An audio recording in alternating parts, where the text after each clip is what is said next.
This clip has to do with posture and different things that people do in the area of posture that distract from their speech. In the first part of this clip, you'll see that Alex's toes are turned slightly out.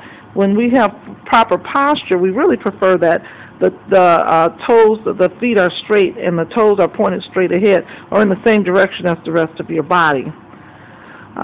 When toes are pointed out, like Alex had them pointed out, people tend to rock. So, honey, turn your toes up. And you can see that I get a lot of rocking when I teach. People rock back and forth. They bounce back and forth by putting their weight on one hip. And that tends to happen when they want to bend their knees, when knees get bent and things like that.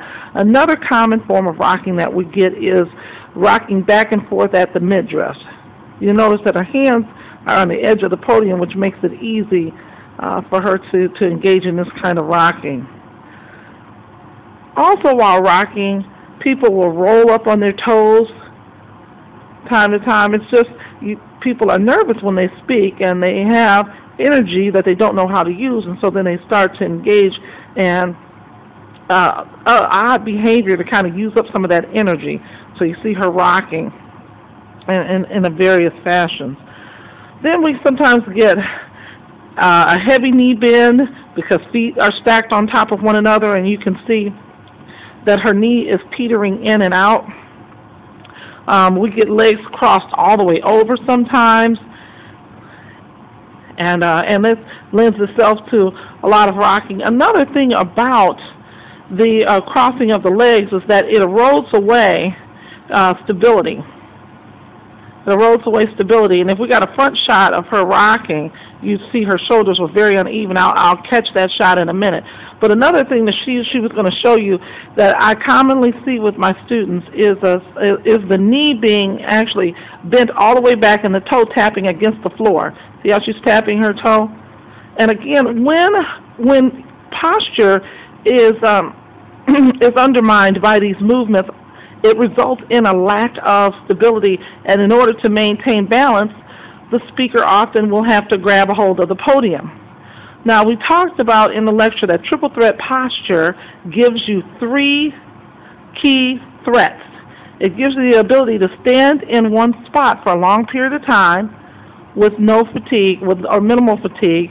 It allows you to gesture at will or to move at will.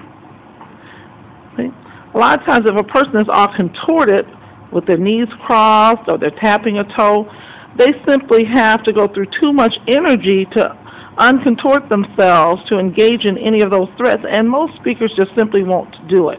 Now I'm going to move and get a front shot of Al and show you how her shoulders are when her legs are turned out. So when her legs are crossed, okay? So you can see where she initially had fairly straight shoulders, now she has a heavy dip in her right shoulder, again, which undermines her stability and makes it difficult for her to gesture or to move. All right, so let's go. I want her to show you triple threat posture, and I want you to see what happens to her shoulders when her feet are shoulder width apart and her knees are straight, not locked. Her toes are pointed in the right direction. You can see that her shoulders straighten immediately, and she then has all of her threats available to her. All right? Thank you, Al.